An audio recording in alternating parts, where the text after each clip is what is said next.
Donc, l'Hospitalité Saint-Thomas-de-Villeneuve est un groupe de 9 établissements privés à but non lucratif qui exercent dans un cadre de service public et qui font partie donc, de la congrégation Saint-Thomas-de-Villeneuve. L'établissement du groupe exerce des activités de médecine, de chirurgie, de soins de suite, de psychiatrie, d'HAD, d'EHPAD et de foyers pour personnes handicapées. L'EHPAD hors les murs, on a commencé à le réfléchir en 2016 dans le cadre de l'élaboration de notre projet d'établissement. Nous questionnions sur beaucoup de sujets autour de la mission de l'EHPAD, à la fois en termes de réponse aux besoins quantitatifs des populations. Notre liste d'attente est conséquente, on a près de 400 personnes en liste d'attente sur notre EHPAD. Et donc, on sait très bien que les projections démographiques sont pour les prochaines années extrêmement dynamiques et donc on recherche effectivement un moyen de mieux répondre à ce besoin quantitatif.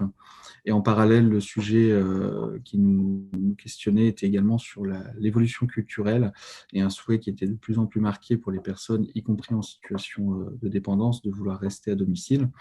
Et donc, on était convaincus que notre mission devait évoluer, continuer à faire de l'hébergement pour les personnes qui le souhaitaient, mais également développer une autre manière d'accompagner les personnes en situation de dépendance.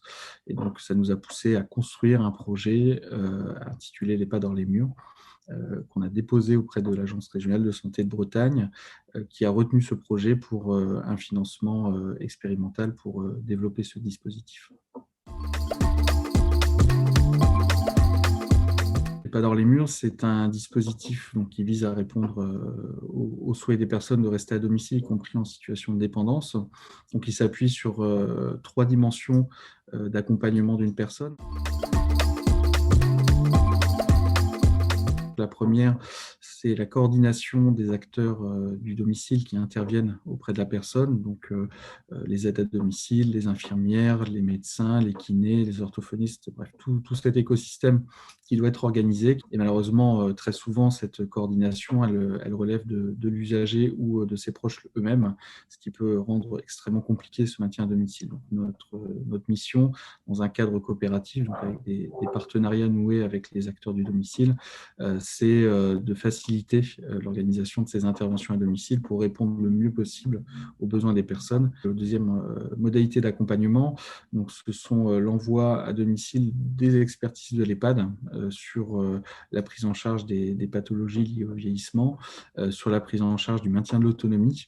Et donc, on a une équipe mobile d'aides-soignantes en gérontologie, d'ergothérapeutes, de psychologues, d'assistantes sociales, mais également de médecins coordonnateurs qui vont aller intervenir à domicile autour d'objectifs thérapeutiques qui visent en tout cas à répondre à des fragilités de la personne qui mettraient en péril son maintien à domicile. Et donc, on va agir sur ces fragilités-là.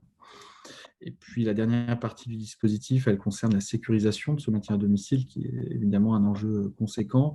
Nous allons agir donc sur l'adaptation du logement grâce à l'ergothérapeute et grâce à la mobilisation de financement qui existe dans le cadre de l'adaptation des logements. On va rendre ce logement plus adapté aux besoins de la personne. Et puis, la partie sécurisation va également concerner la gestion des risques à domicile. Donc, en particulier, on entend très souvent évidemment le risque de chute avec donc l'installation d'objets connectés à domicile et la mobilisation d'une équipe mobile 24 heures sur 24 pour intervenir à domicile en cas de problème.